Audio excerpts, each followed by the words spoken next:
Bonjour à chacun. Il y a des milliers de façons de commencer un culte et la façon dont nous avons commencé ce culte dans la reconnaissance, Florian nous a amenés dans cette reconnaissance et Florian ne connaissait pas le thème de mon message. Mais il ne pouvait pas commencer ce culte d'une meilleure façon. Si certains avaient besoin de preuves que l'Esprit est parmi nous, tout à l'heure, quand on prenait un temps de louange et un temps d'adoration dans la chambre haute, un temps de prière, j'ai tout d'un coup pris conscience de quelque chose que j'aurais dû savoir depuis longtemps. C'est que nos assemblées sont de plus en plus multiculturelles. Et c'est une grâce. Je voudrais passer 2 minutes juste pour nettoyer un petit peu nos oreilles qui entendent tellement d'autres choses par rapport à la différence, par rapport à l'étranger, par rapport à toutes ces personnes que nous avons l'occasion de rencontrer. En fait, j'ai pris conscience tout d'un coup que quand nos assemblées sont multiculturelles comme elles le sont de plus en plus, et gloire à Dieu, nous sommes déjà dans les prémices de l'éternité. Tout peuple, toute nation monteront à Sion pour élever son nom. Et nous avons le privilège de ne pas nous retrouver qu'entre nous, mais d'être édifiés par les différentes cultures. Et c'est une très bonne introduction pour mon message parce que, justement parce que nous sommes multiculturels, il y a 25 ans, jamais nous n'aurions fêté Thanksgiving. Et pourtant, dans une église de Gaulois, au fin fond de l'Ariège, dimanche dernier, vous avez fêté Thanksgiving. Et toute cette semaine, j'ai vu du monde partout qui fêtait Thanksgiving. Alors, on bénit les Américains pour ce qu'ils nous apportent de bien, et puis on leur fait grâce pour le reste. Quand ils nous amènent Thanksgiving ou Rachel, on les bénit. Puis, pour d'autres choses que je ne dirai pas, on leur fait grâce. Quand j'ai su que dans votre emploi du temps d'église, il y aurait cette fête et que je prêcherais juste après, moi, j'ai eu à cœur de partir sur ce sujet et de la ramener à ce qu'il est dans la parole. Thanksgiving, si on prenait une fête de l'Éternel et qu'on l'associait à Thanksgiving, quelle fête ça serait ? Est-ce que vous avez une idée parmi les 7 fêtes de l'Éternel, laquelle ça serait ? Alors, je vous ai induit un petit peu en erreur en vous disant les 7 fêtes. Parce que la 7e, en fait, se fête chaque semaine, qui est en fait la première. Exactement, c'est le Shabbat. Et Thanksgiving, c'est totalement le Shabbat. C'est la gratitude, c'est la reconnaissance. Le Shabbat fait partie de ces fêtes que l'on croit connaître, mais que nous avons besoin de redécouvrir dans sa profondeur. Alors pour ça, on va revenir au premier Shabbat que l'on voit dans Genèse 2. La plupart de nos Bibles disent « Dieu se reposa au 7e jour ».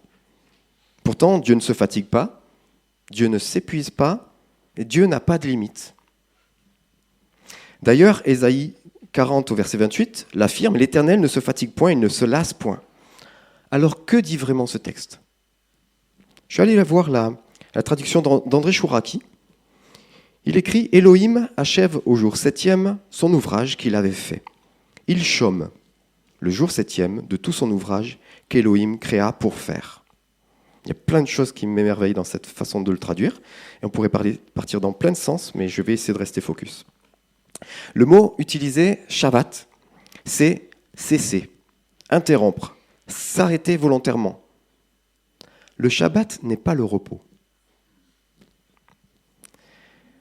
Le Shabbat ne vient pas de l'épuisement, il vient de la plénitude.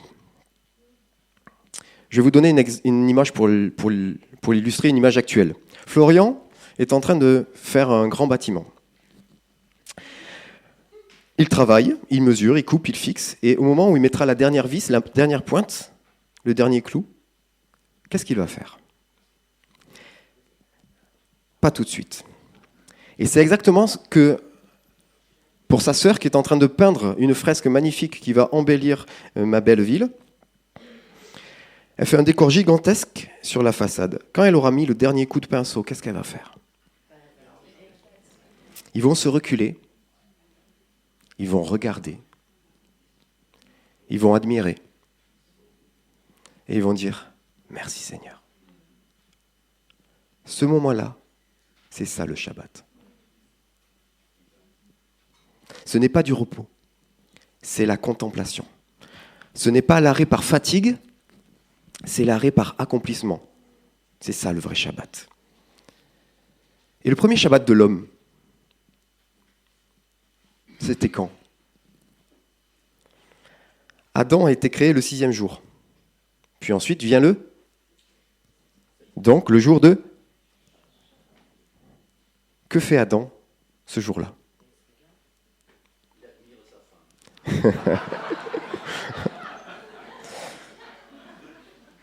Ça nous est pas, c'est pas écrit directement. Mais moi, permettez-moi d'imaginer, de vous proposer la scène suivante.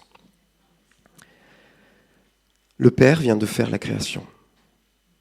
Son Fils est là. Bon, ben voilà, qu'est-ce que je vais faire maintenant? Viens, fiston, viens t'asseoir à côté de moi. Viens et contemple tout ce que j'ai fait pour toi. Le Shabbat du Créateur, c'est quand l'œuvre est terminée. Le Shabbat de l'homme, c'est avant de commencer son œuvre. Il n'a pas encore commencé à œuvrer. La première chose qu'il fait, c'est profiter de ce Shabbat. Le premier jour de l'homme n'est pas dans la performance, il n'est pas dans l'obéissance, il n'est pas dans la mission. Le premier jour de l'humanité, c'est le jour de la relation. Voilà, je pourrais m'arrêter là. Mais on m'a donné un peu plus de temps, alors on va aller un peu plus loin. Je pourrais aborder plein de sujets autour du Shabbat, tout ce qui gravite. Mais je les ai écartés car, plutôt que comment faire Shabbat, je préfère me poser la question de pourquoi. Ce premier Shabbat a eu lieu avant la chute. Et après la chute est arrivée la loi. Et plus tard, dans l'histoire de l'humanité, est arrivée la révélation de la grâce. Mais reprenons au début, la chute. Beaucoup pensent que le péché originel est simplement d'avoir brisé la règle. Mais le problème est plus profond que cela. Le serpent dit dans la Genèse 3:5, « Vous serez comme Dieu, connaissant le bien et le mal. » Alors certains décrivent un Dieu qui aurait voulu garder sa création dans l'ignorance. Ainsi, ils ne croient pas en Dieu. Ils ont raison. Moi non plus, je ne crois pas à un Dieu qui voudrait garder l'humanité dans l'ignorance.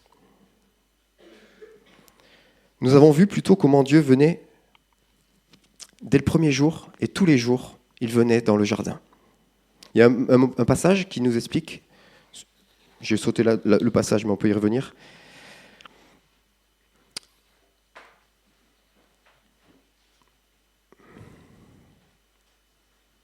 Je ne sais plus dans quelle note je l'ai marqué. Vous allez devoir me croire sur parole. À un moment, il est marqué que Dieu venait le soir. Et en fait, la façon dont est conjugué le verbe explique que c'est un verbe qui veut dire que c'était tout le temps, c'était une habitude. C'est pas une seule fois il est venu le soir. Il venait quotidiennement passer du temps avec son Fils. Pour finir de vous démontrer que la première mission de l'homme, c'était la contemplation, quelle a été la première mission, le premier ordre que Dieu a donné? Je dis ordre, ce n'est pas forcément le mot le plus approprié, mais quelle est la première mission que Dieu a donnée à Adam? Avant de lui dire de labourer le sol, avant de cultiver, avant de garder, la première mission qu'il a dû réellement faire, c'était nommer tous les animaux. Encore de la contemplation. Parce que je ne sais pas si vous êtes au courant, mais quand un scientifique découvre un animal, il va l'observer et il va l'appeler en fonction de ce qu'il voit. Donc, encore une fois, la contemplation. Donc, il y avait cette relation. Que croyez-vous qu'il se passe quand un père passe du temps avec son fils tous les jours? Il lui apprend des choses, il lui transmet des connaissances. Et c'est là que se joue le destin de l'humanité. Manger de l'arbre de la connaissance, ce n'était pas juste rompre une règle, c'était choisir la connaissance sans la relation. Et en fait, c'est ça le vrai péché qui est manquer le but. Le but, c'était d'apprendre au travers de la relation avec le Père. Et d'avoir saisi la connaissance directement sans passer par cette relation, il est là le premier péché. Et comme vous savez, péché, c'est manquer la cible. Et c'est ça la première, et la vraie brisure de l'humanité, la vraie brisure de l'homme, c'est d'avoir renoncé à cette relation qui était prévue. C'est pour ça que le dernier verset de la Torah, en Malachie 4, 6, nous dit « Il ramènera le cœur des pères vers les fils et celui des fils vers leurs pères ». Mais avant d'aller à la conclusion et de voir comment Jésus réalise ça dans nos vies, on va prendre le temps d'aller voir pourquoi, entre-temps, a été donnée la loi. C'est une parenthèse nécessaire parce que je crois qu'on ne peut pas comprendre ce que Jésus fait si nous ne comprenons pas le repos auquel il nous appelle. Parce que même si le Shabbat n'est pas le repos, Jésus nous appelle au repos. Et le Shabbat va nous permettre d'y rentrer. L'intention première de Dieu, c'était la relation. Quand il a sorti le peuple d'Égypte, il lui a dit, en Exode 19, verset 5, « Vous serez pour moi un royaume de prêtres. » Les prêtres sont des représentants des hommes devant Dieu et des représentants de Dieu devant les hommes. Donc, ce sont des hommes et des femmes qui sont en relation directe avec Dieu. C'était le projet initial. Et c'est toujours le projet de Dieu. Il n'était pas au passé, il est toujours au présent. Son désir, c'était un peuple entier dans sa présence, un peuple entier en relation directe. Alors Dieu descend sur la montagne, il parle, il se relève, il se révèle. Ma dyslexie est vraiment présente ce matin. Mais voici ce que fait le peuple.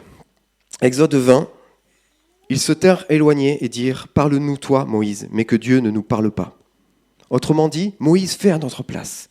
Pasteur, fais à ma place. Prophète, fais à ma place. En faisant cela, nous ne voulons pas réellement de la relation. Nous avons peur de cette relation. Moïse s'approche, le peuple reste à distance. Et c'est seulement après ce refus de la relation que Dieu dit, en Exode 24, « Monte vers moi, je te donnerai des tables de pierre. » Les tables de pierre ne sont pas le désir de Dieu. Elles sont ce que Dieu peut nous donner quand l'homme refuse la relation directe.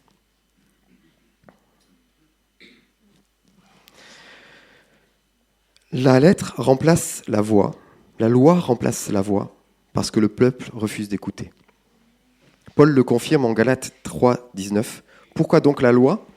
Elle a été donnée à cause des transgressions. » Ce qui était destiné à être appris par la voix, appris dans la relation, dans la proximité, doit maintenant être appris dans la lettre, parce que le peuple refuse d'écouter.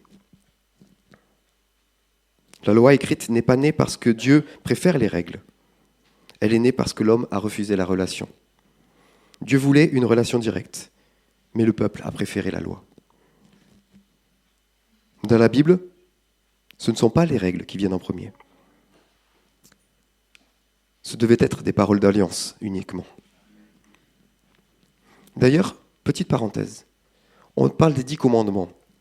Savez-vous que cette expression n'a rien de biblique ? Parce que ce ne sont pas 10 commandements. Le mot commandement, lui, il est biblique. C'est mitzvah en hébreu. Et on le trouve à plusieurs endroits. Par exemple, dans Psaume 119, verset 73, « Tes mains m'ont créé, elles m'ont formé. Donne-moi l'intelligence pour que j'apprenne tes commandements. » C'est mitzvah, commandement. Mais en Exode 10, au verset 1, « Alors Dieu prononça toutes ces paroles, d'Abar, en disant, et là commencent les 10 paroles. » Je ne vous ferai pas l'offense de vous demander quel est le premier des commandements, parce qu'en fait, on se trompe toujours. La première des 10 paroles, c'est « Je suis l'Éternel, ton Dieu, qui t'a fait sortir d'Égypte, de la maison de servitude. » Et puis ensuite viennent les 9 autres commandements. Tu n'auras pas d'autre Dieu, tu ne prendras point le nom de l'Éternel en vain. Souviens-toi du jour de repos pour le sanctifier. Honore ton père et ta mère. Tu ne tueras point, tu ne commettras point d'adultère, tu ne déroberas point, tu ne porteras pas de faux témoignages contre ton prochain et tu ne convoiteras pas. Est-ce que nous devons faire toute cette liste de choses pour qu'il soit notre Dieu ? En fait, une seule des 10 paroles rend possible toutes les autres. La réponse est au verset 2. « Je suis l'Éternel ton Dieu. » Si la phrase s'arrêtait là, Je suis l'Éternel ton Dieu, et ensuite une liste de commandements, nous pourrions comprendre que c'est parce qu'il est notre Dieu que nous faisons tout ce qui suit. Mais la phrase ne s'arrête pas là. Je suis l'Éternel ton Dieu qui t'a fait sortir du pays d'Égypte, de la maison de servitude. Le nom du pays, le nom Égypte, c'est Mitzraïm, qui vient du mot matzfor, qui signifie être en état de siège, être limité, être dans un retranchement, dans un enclos étroit, avoir des limites. Et c'est à cet endroit que Christ vient nous chercher chacun, comme Israël, pour nous sortir de ce qui nous limite. Je suis l'Éternel ton Dieu qui te fait sortir de ce qui te limite, qui te fait sortir de la maison de servitude. Ça, c'est qui je suis pour toi. Et la conséquence de tout cela, c'est que tu vas pouvoir faire tout ce qui suit. Tout ce qui suit n'est pas une liste de choses à faire, c'est les conséquences du fait qu'il nous sorte de ce qui nous limite. C'est une promesse. Cette promesse qui s'accomplit pleinement en Jésus. C'est lui qui nous rend capables. C'est depuis cette nouvelle humanité en Christ que nous devenons capables, non pas de suivre les commandements, mais de les vivre. C'est parce qu'il est l'Éternel mon Dieu, qu'il me fait sortir de ce qui me limite, que je n'ai pas besoin de me confier dans d'autres dieux, ni d'en faire des représentations, ni de me prosterner devant elles, ni de les servir. C'est parce qu'il est l'Éternel mon Dieu que je rends gloire à son saint nom, que je me souviens du jour de Shabbat pour le mettre à part, que j'honore mon père et ma mère, que je porte la vie, que je suis fidèle, que je distribue largement autour de moi, que ma parole est sûre et certaine et que je ne convoite pas mon prochain, ni les gens sur Instagram et sur TikTok. Ce ne sont plus des choses à atteindre, mais c'est depuis qui nous sommes en lui. Ce qui veut dire que si il y a l'un de ces 9 commandements avec lequel nous avons des difficultés, de le vivre pleinement, c'est que nous avons encore quelque part dans nos vies quelque chose qui nous limite, quelque chose qui nous maintient prisonniers et qui nous empêche d'entrer dans la plénitude des enfants de Dieu.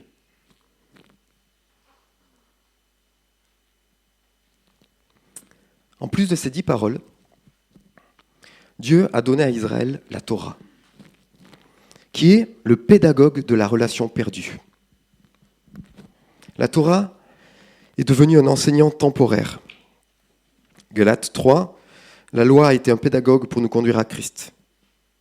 Mais pas seulement, la Torah est aussi pleine de sagesse. Deutéronome 4, ce sera votre sagesse et votre intelligence. Mais le problème, c'est que sans relation, ça devient du légalisme. 2 Corinthiens 3, verset 6, la lettre tue, mais l'esprit vivifie. Dans l'Église, certains prônent la loi, d'autres professent la grâce.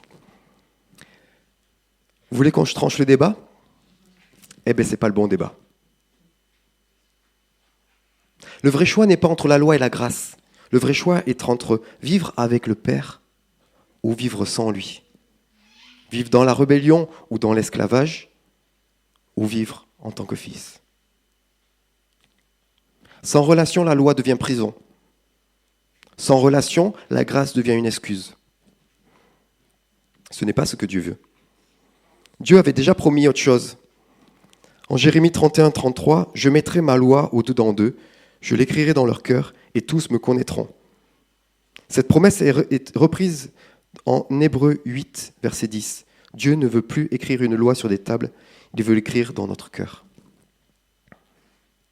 Jésus est venu accomplir cette promesse. Il dit en Jean 14, verset 26, « L'Esprit vous enseignera toutes choses. » Et en 1 Jean 2, au verset 27, « Pour vous, l'onction que vous avez reçue de lui demeure en vous. » Son Saint-Esprit demeure en vous. Et vous n'avez pas besoin que personne vous enseigne. Mais comme son onction vous enseigne toutes choses, et qu'elle est véritable, et qu'elle n'est point un mensonge, demeurez en lui, selon les enseignements qu'elle vous a donnés. Soyons honnêtes. Aujourd'hui encore, tout le monde ne connaît pas Dieu.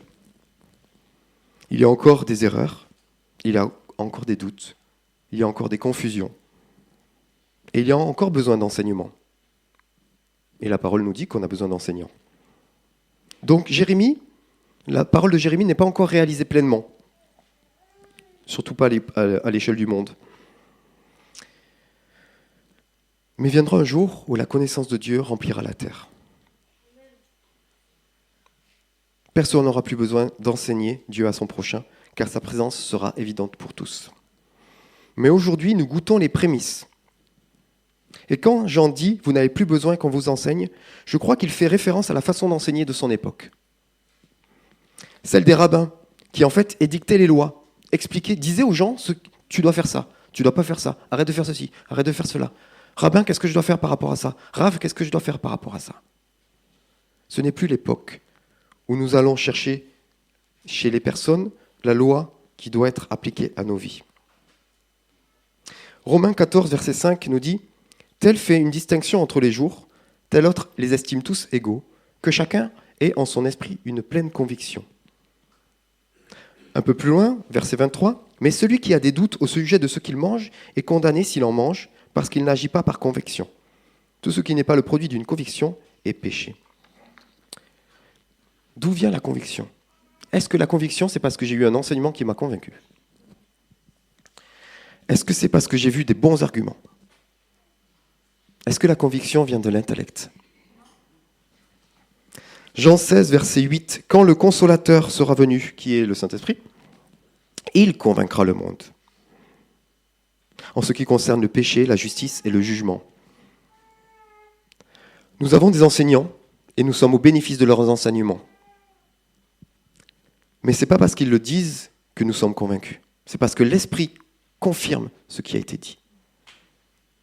Nous sommes en relation directe avec Dieu. Nous devons apprendre à être en relation directe avec le Père, qui fait que nous sommes capables d'accueillir les enseignements et puis de voir s'ils sont appliqués à nos vies. Parfois, parce que je vis une révélation, je vais le prêcher, c'est la révélation de ma vie, et c'est bon pour ma vie, mais ce n'est pas forcément bon pour la tienne. Par exemple, je me rappelle un jour, Fabienne avait reçu une interpellation de Dieu qui lui disait « Tu donnes la dîme de tous tes revenus, c'est bien, mais que fais-tu de la dîme de ton temps ?» Donc elle a calculé, je crois que ça fait 16 heures par semaine. Et donc elle a consacré 16 heures par semaine, passer du temps avec lui. Mais c'est ça, révélation. Ce n'est pas la nouvelle mode ou la nouvelle loi que tout le monde doit appliquer. Peut-être que son exemple va nous interpeller et nous rappeler combien de temps on passe dans sa présence. D'ailleurs, un grand prêcheur américain, dont je ne dirai pas le nom parce que je vais le massacrer, il s'appelait Smith quelque chose.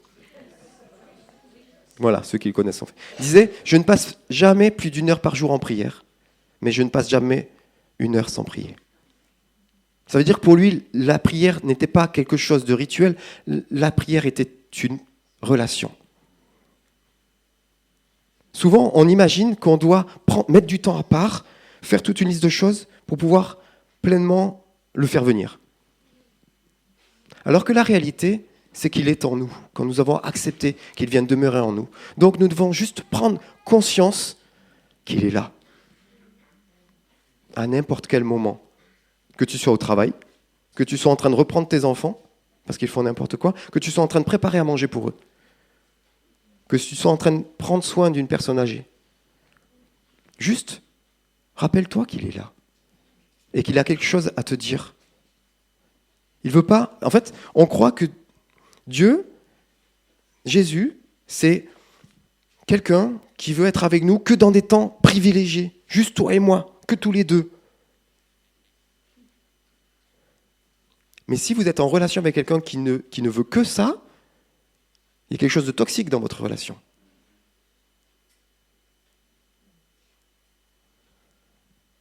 Quand on aime quelqu'un, on aime être avec lui, quoi qu'on fasse.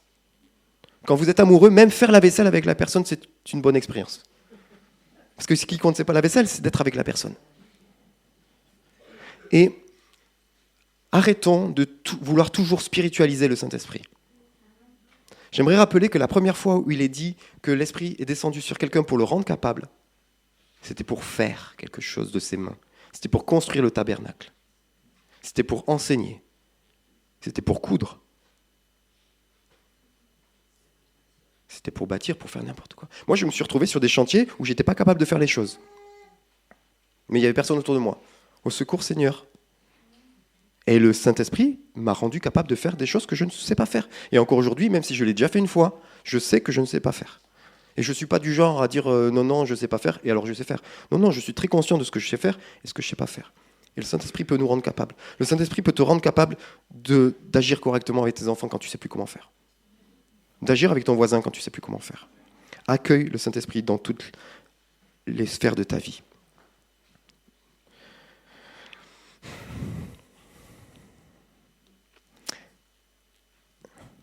J'ai des amis, je reviens sur mon histoire de la loi, qui par exemple respectent certaines lois de la Torah.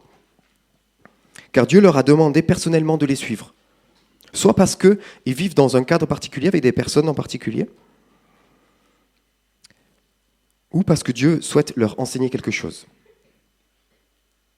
D'autres, c'est par pur légalisme. Ça démontre qu'une seule chose.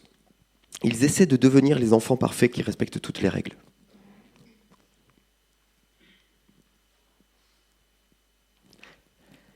Je me réjouis pour les premiers, parce qu'ils sont dans une phase d'apprentissage avec le Père, et peut-être qu'ils vont redoubler pendant des années, ils vont continuer à devoir apprendre cette chose.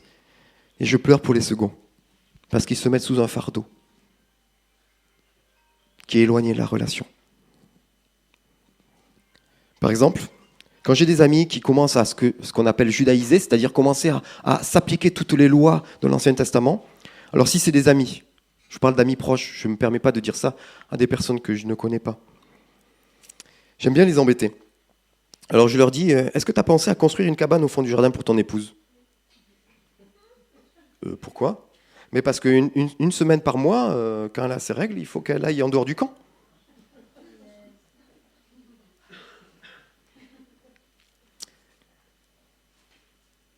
La loi de l'Ancien Testament est un pédagogue. On va revenir sur ce qu'est un pédagogue. Un jour, mon amie Camille Ledilly, que vous connaissez certainement, et si vous ne la connaissez pas, invitez-la, elle est géniale. Elle était en train d'étudier, et puis elle tombe sur ce passage-là, et elle dit « Mais Seigneur, mais ça n'a aucun sens cette loi. Tu demandes aux femmes de sortir du camp comme si elles étaient impures, comme si elles étaient moins que rien. » Et le Père lui dit « Continue à réfléchir à ce qui se passe quand il se passe ça. C'est une loi à comprendre. » Donc, elle prend du temps, et elle est prof de bio. Tout d'un coup, elle a pris conscience de quelque chose que peut-être la majorité des hommes ici ignorent, mais que les femmes normalement savent, c'est que quand plusieurs femmes habitent en même temps, dans un même endroit, on ne sait pas pourquoi, la science ne sait pas comment l'expliquer, mais toutes les femmes se mettent à se régler ensemble. C'est-à-dire qu'elles auront toutes leurs règles, en même temps. Elles vont toutes s'aligner les unes sur les autres. Alors revenons à notre camp d'Hébreux. Tout d'un coup, c'est le jour, et toutes les femmes du camp sortent et vont faire un camp de femmes à part. Même la petite qui a 12 ans, et c'est ses premières règles. Imaginez la fierté de la petite fille de 12 ans qui va aller passer une semaine avec les vraies femmes. Et pendant cette semaine, elle va apprendre ce que c'est une femme. Elle va apprendre comment on gère cette période-là. Elle va apprendre plein de choses, parce qu'elles vont se retrouver entre femmes. Qu'est-ce qui se passe au camp ? Bien au camp, il y a mamie qui est là, parce que mamie, c'est fini. Donc mamie va s'occuper des petits. Et puis papa, il va faire la cuisine. Et puis le soir, au feu de camp, on va se retrouver entre hommes. La fierté des garçons de se retrouver entre hommes autour du feu et de laisser les petits dormir. Et puis les filles, en plus, elles ne sont pas là, elles ne nous embêtent pas, on est entre hommes. Un temps privilégié, une semaine par mois. C'est un pédagogue.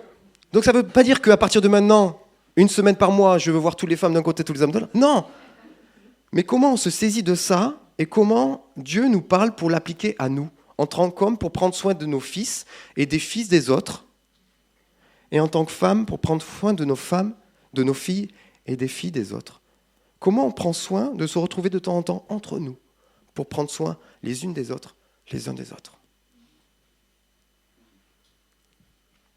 Il y a mes enfants, donc je ne peux pas vous raconter un truc, mais c'est une surprise, je ne peux pas la gâcher. Mais il faut penser à des temps entre hommes. La lettre tue, mais l'esprit vivifie. 2 Corinthiens 3, verset 6. La loi seule n'est pas bonne pour nous en tant qu'elle-même. Elle doit rester un pédagogue. Galates 3, verset 24. Ainsi, la loi a été un pédagogue pour nous conduire à Christ. On confond aujourd'hui enseignant et pédagogue. D'ailleurs, on dit même que certains enseignants sont de très bons pédagogues. En vrai, à la racine du mot, c'est très insultant pour nos enseignants. Dans le mot que c'est aujourd'hui, dans la compréhension qu'on en a aujourd'hui, c'est très bien. Mais dans ce que voulait dire pédagogue, c'est plutôt insultant pour eux. Les pédagogues n'étaient pas les professeurs. Ce n'était pas celui qui enseignait les matières dans l'Antiquité. C'était un esclave de confiance, choisi pour être responsable du jeune enfant de la maison. C'était un accompagnateur. Il accompagnait chaque jour les enfants à l'école. Mais ce n'est pas lui qui donnait les cours. C'était un gardien, un surveillant moral. Il surveillait la conduite de l'enfant, corrigeait les mauvais comportements de l'enfant. C'était un répétiteur le soir. Il ne donnait pas les leçons. Il faisait répéter ce que l'enfant avait déjà appris auprès du vrai professeur. Il n'enseignait pas la sagesse. Il n'avait aucune autorité intellectuelle. Il n'appliquait pas la philosophie. Il n'expliquait pas la philosophie. Il n'interprétait rien. Il ne donnait pas de révélation. Il persévérait, il préservait, encadrait, corrigeait, contraignait jusqu'à ce que l'enfant soit assez mûr pour la vraie liberté. Son rôle était transitoire, jusqu'à maturité. Vouloir rester sous le pédagogue, c'est donc vouloir rester éternellement des enfants.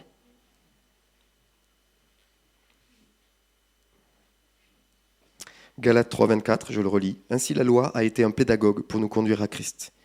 Paul ne dit pas que la Torah était un professeur. Il dit qu'elle était un surveillant, un gardien, un accompagnateur provisoire qui fait répéter des leçons simples, mais ne donne pas la révélation. La révélation, c'est Jésus-Christ et l'Esprit. Mais revenons à mon sujet de départ. Pardon pour cette très longue parenthèse qui me semblait cependant nécessaire de faire. Nous avons vu que le Shabbat n'est pas le repos.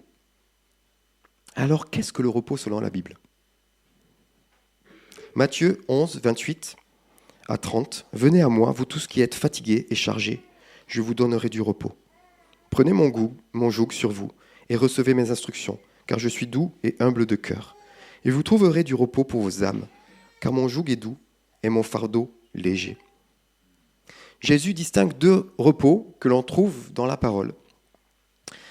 En Exode 20, verset 10, « Tu ne feras aucun ouvrage. » C'est un repos qui est nécessaire mais qui n'est pas suffisant. Juste s'arrêter n'est pas suffisant. Le deuxième repos, celui que Jésus offre, c'est Hébreux 4, 10. « Celui qui entre dans le repos de Dieu se repose de ses propres œuvres. » C'est ce repos qu'offre Jésus. Entrez dans ce que le Père a déjà accompli. Dans le texte de Jésus que je vous ai cité, le mot repos, c'est kataposis, et c'est réellement le repos. Ce n'est pas Shabbat ou Sabbaton, la version grecque de Shabbat. Entrer dans le repos, c'est entrer dans l'héritage du Père. Dans l'Ancien Testament, le repos, c'est la terre promise. Deutéronome 12, verset 9, « Vous n'êtes pas encore arrivés dans le repos et dans l'héritage. » Josué 1, 13, « L'Éternel vous donnera du repos et vous donnera ce pays. » Dans le Nouveau Testament, le repos, c'est entrer dans ce que Dieu a déjà préparé pour nous. Éphésiens 2, 10, « Nous sommes son ouvrage créé pour des œuvres que Dieu a préparées d'avance. » Le repos, ce n'est pas l'arrêt d'activité, mais l'entrée dans ce que Dieu a déjà accompli. Le Shabbat, c'est je m'arrête pour contempler ce que Dieu a fait. Et le repos, c'est j'entre dans les œuvres que le Père a prévues pour moi. Mais je ne peux rentrer dans les œuvres que le Père a prévues pour moi que si j'ai pris ce temps d'arrêt pour contempler son œuvre. Parce que c'est en contemplant son œuvre que je peux rentrer dans sa présence. C'est le meilleur des moyens d'entrer dans sa présence. J'étais tellement heureux que Florian ait pris ce psaume, parce que je voulais le prendre, mais je me suis dit que ça faisait trop et que je n'aurais pas le temps de tout voir. Et donc on a commencé par ce psaume qui nous permet d'entrer dans ses parvis avec reconnaissance. Nous pouvons rentrer dans cette présence avec reconnaissance. Et ainsi, il peut nous faire entrer dans les œuvres qu'il a prévues pour nous. Le Shabbat, ce n'est pas une règle, c'est une invitation. Dieu s'est arrêté pour faire une place à l'homme. Et aujourd'hui, il nous demande, vas-tu t'arrêter pour me faire une place ? Le Shabbat parle de relation, le repos parle d'héritage. Mais on entre dans l'héritage On n'entre pas dans l'héritage si on refuse la relation. Et d'ailleurs, cette relation, ce n'est pas une simple relation, c'est une adoption. On ne peut rentrer dans notre héritage que si on vit et on accepte cette adoption. Romains 8, verset 15. « Vous avez reçu un esprit d'adoption par lequel nous crions « Abba, Père ». L'Esprit lui-même rend témoignage à notre esprit que nous sommes enfants de Dieu. Le Shabbat nous arrête pour la relation. Le repos nous introduit dans l'héritage et l'adoption nous établit comme fils.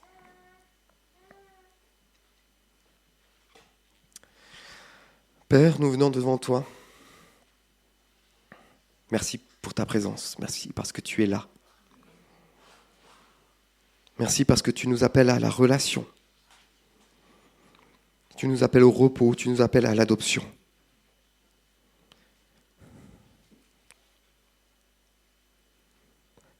Seigneur, pardonne-nous lorsque, comme Adam, nous avons recherché la connaissance sans la relation avec toi. Pardonne-nous lorsque, comme Israël, nous préférons t'avoir à distance et chercher des intermédiaires entre nous deux.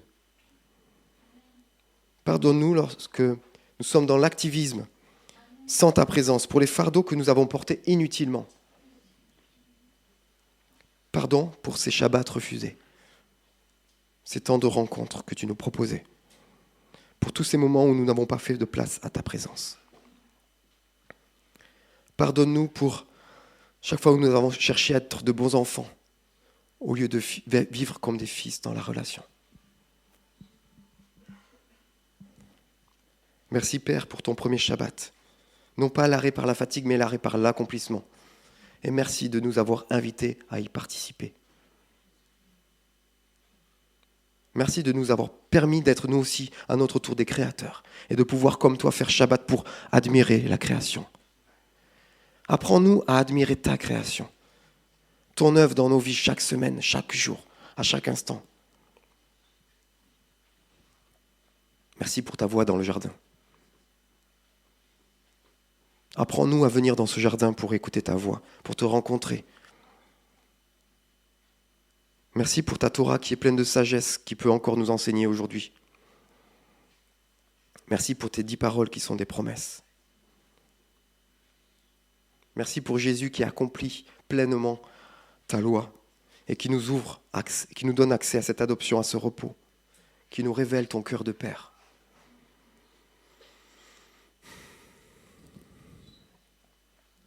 Merci pour ton esprit qui nous enseigne pleinement, qui nous convainc, qui écrit en nous ta loi dans nos cœurs. Ta loi vivante, celle qui nous donne la vie, celle qui nous permet de gagner le but et pas de le perdre. Seigneur, apprends-nous à nous arrêter, à t'accueillir, à prendre conscience que tu es là, à admirer ce que tu fais. Comme ce matin, nous avons admiré ta beauté.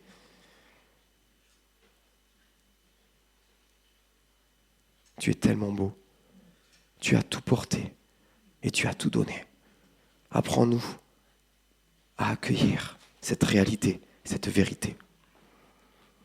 Merci Père pour cette adoption qui nous permet d'être et de devenir chaque jour un peu plus ces enfants de Dieu. Merci pour ton cœur qui nous transforme. Merci de nous avoir accueillis tels que nous étions. Merci de nous avoir aimés tels que nous étions. Tu nous as tellement aimés que tu as tout donné. Tu nous as tellement aimés que tu as tout donné pour pouvoir nous réconcilier avec toi. Mais tu nous aimes trop pour nous laisser comme nous sommes. Tu nous aimes trop pour nous laisser en Égypte, pour nous laisser dans ce qui nous limite, pour nous laisser dans nos prisons. Saint-Esprit, viens à notre secours. Dans nos vallées, dans nos ténèbres, viens secourir. Élève-toi dans nos vies, Seigneur. Viens conquérir ce qui doit être conquéri. Viens restaurer ce qui doit l'être. Viens sortir ce qui doit sortir de prison. Viens restaurer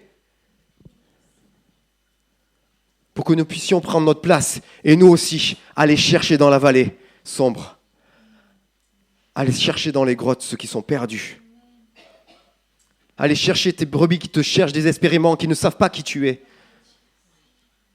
Aller rencontrer ceux qui sont dans la souffrance et qui ont désespérément besoin du baume dont nous avons bénéficié ce matin et dont nous pouvons bénéficier chaque jour en ta présence.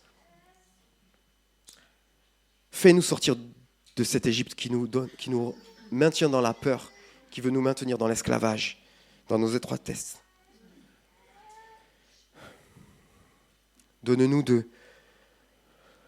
d'avancer par conviction, par ta conviction. Non pas parce que mon voisin doit passer à droite parce que c'est son chemin. Montre-moi quel est le chemin que je dois suivre.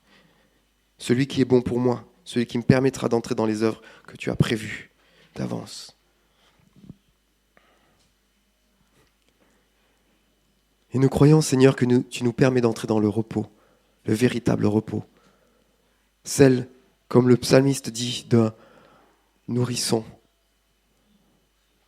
plein, nourri, dont on a pris soin. Permets que notre âme entre dans ce repos qui est véritable. Et permets-nous d'entrer avec toi dans cette terre promise.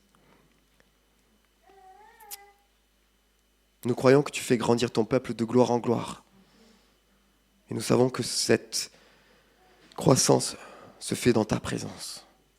Il n'y a pas de croissance sans ta présence. Nous savons que nous sommes tes enfants et que tu nous appelles à être tes fils et tes filles, à entrer pleinement dans ton repos, dans ta joie, dans ton héritage. Gloire à toi, Seigneur, pour qui tu es, pour ce que tu as fait pour nous. À toi soit toute la gloire, Seigneur. Amen.